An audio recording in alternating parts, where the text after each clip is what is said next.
నాకు ఇందాక మీరు పార్ట్నర్షిప్ గురించి చెప్పారు. యాక్చువల్ పార్ట్నర్షిప్ గురించి నేను ఇదివరకు ఇంటర్వ్యూలో కూడా చూసాను. మీరు పార్ట్నర్షిప్ గురించి చాలా స్ట్రాంగ్ గా స్ట్రెస్ చేసుకుంటే వెళ్ళారు. యాజ్ వెల్ as ఇప్పుడు చెప్పడం కూడా 90% ఆఫ్ పార్ట్నర్షిప్స్ ఫెయిల్ అవడానికి రీజన్స్ కూడా చెప్పారు. దానిపైన ప్రైవేట్ లిమిటెడ్ కంపెనీస్ లో కూడా డైరెక్టర్స్ ఉంటారు. డైరెక్టర్ కి ఎవరికి వాళ్ళు పార్ట్నర్స్ లానే ఉంటారు కాబట్టి ఆ రెస్ట్ 10% సక్సెస్ అవ్వడానికి రీజన్స్ ఏంటి?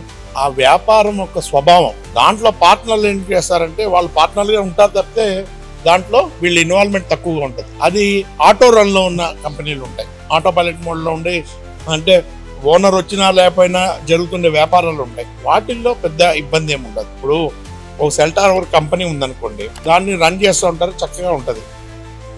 ఆ సెల్ టవర్ కంపెనీకి ఒక 1000 కోట్ల టర్న్ ఓవర్ చేసే కెపాసిటీనే ఉంటుంది. కానీ గబుక్కని ఇంకేదో ఒక పెద్ద కంపెనీ నుంచి ఒక 3000 కోట్ల ఆర్డర్ వస్తుంది. ఆ టైంలో వాళ్ళు ఎక్స్పాన్షన్కి వెళ్ళడానికి కానీ పార్ట్నర్ తీసుకోవడానికి కానీ సిద్ధపడడంలో తప్పలేదు, వెళ్ళొచ్చు. అలాంటి వాళ్ళు వెళ్ళొచ్చు.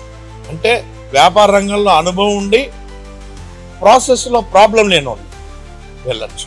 అంటే వీడి వల్ల అమౌంట్ మాత్రమే అక్కడ సపోర్ట్ అవుతుంది తప్పితే వాడికి యాక్టివిటీలో పని లేదు అనేవి సక్సెస్ అవుతాయి. ఎందుకు చెప్తానంటే సార్ 90% నేను always I'm talking about the small entrepreneurs, starting entrepreneurs, budding entrepreneurs. వాళ్ళ గురించే బాధపడుతూ ఉంటా. ఇప్పుడు నేను చెప్పా కదా 90% రెస్టారెంట్లు మూసేస్తారని. ఆ 90% రెస్టారెంట్లో తీసుకోండి, 30 లక్షలు పెట్టి నష్టపోయి ఉంటాడు, 50 లక్షలు పెట్టి నష్టపోయి ఉంటాడు, 1 కోటి రూపాయలు పెట్టి నష్టపోయిన ఉంటాడు. ఆ మొత్తం అమౌంట్ అంతా కూడా మెల్టింగ్ మనీ. మనం జిఎస్టీ గురించి మాట్లాడుతుంటాం తప్పితే ఇలా మెల్ట్ అయిపోయిన మన గురించి మాట్లాడడం, మనం ఇలా వ్యానిష్ అయిపోతున్న రూపీస్ గురించి మాట్లాడడం మనం.